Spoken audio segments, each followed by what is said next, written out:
There's a lot I gotta say. I ain't gonna lie to y'all, I wanted to make a video yesterday, but if I was to make a video, I would've said some crazy ass things.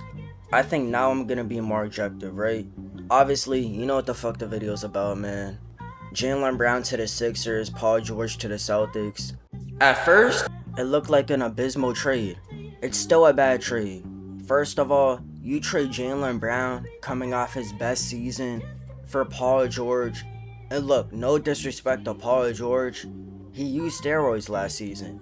Got suspended for 25 games. Didn't play more than 50 games, that's for sure. He's just not a reliable player. He's not somebody you trust on.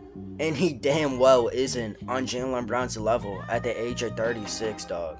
So I'm very disappointed with Brad Stevens. I don't know what the hell he was thinking.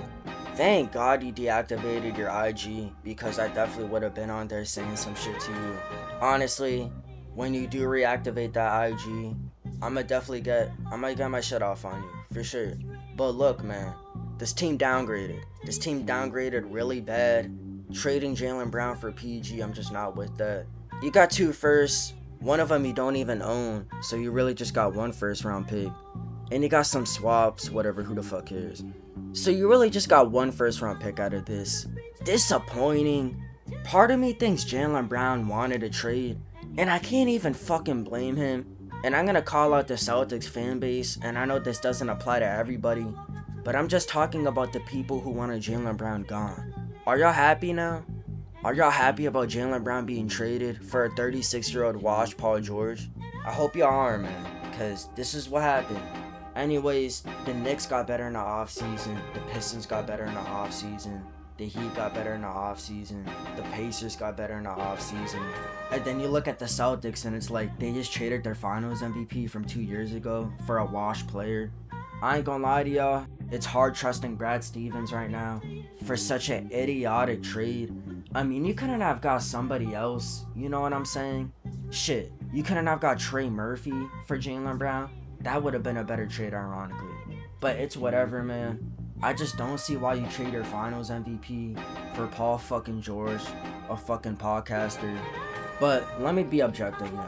The trade for the Sixers, well, obviously they want to trade, right? But Jaylen Brown on the Sixers, I don't like the fit. I'm gonna be honest with y'all. BJ Edgecombe, Tyrese Maxey, Jaylen Brown, Joel Embiid. How does that spacing go? And I feel like one of them is gonna have to take a step back on offense. Probably BJ Edgecombe. He's probably just gonna be a spot-up shooter now, unfortunately. And I think if you're the Sixers, the fit literally makes 0 sense. If you're Jaylen Brown, this might have been the worst place to go, to be honest with you. Because the spacing it makes no sense. Somebody's gonna have to take a step back on offense, and right now, hey, you got a finals MVP on the team, you got an all-star on the team, and then there's VJ Edgecombe.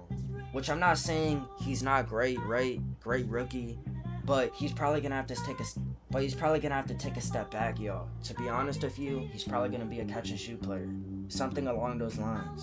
And then you look at Philadelphia's bench, and it's Dominic Barlow, Adam Bona, Justin Edwards, and then that's it.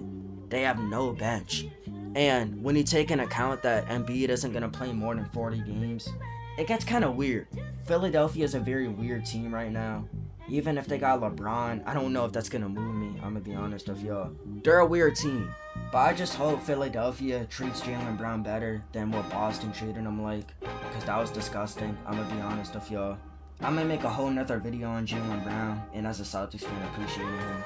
Hey, if you're a Philadelphia fan, man, treat him better, for real. But for the Celtics, if Paul George can be an elite sniper, I think he could fit in this Joe Mazzulla offense, right? Because it's the 3-point offense. Paul George, you're going to get shots off of him. You're going to get 3-point shots. I think he fits right in. But he needs to shoot good in order for him to fit in, right? And I'm not saying that Paul George is better than Jaylen Brown. Fuck no. In no universe. But he does fit better next to Tatum. Let's be honest here. As a person who can space out the floor, attack the rim, Tatum can set up looks for PG. PG could use his gravity to go inside. PG could be a floor spacer while also being a great shooter. I think that works nice for the team. And if the Celtics go ahead and get Trey Murphy, I'ma be honest with y'all. Okay, I think we're looking at a really good team here. But until that happens, it's questionable, man. It's definitely questionable. I just don't trust in Paul George to be that guy, that sniper that the Celtics need. I don't trust him to be a great player when the Celtics need him.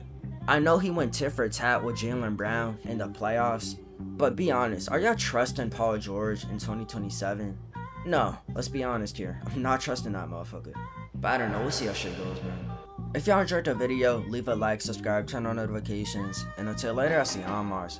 Peace. You telling me you falling out of love with me. Hope you can find someone to love you better than I did. Taking our memories on love and treating it like nothing. Taking our memories on love and treating it like gossip. It's my love for my grandmother make me gentle when I care for you. Tell me you're falling out of love, breaking my heart in two.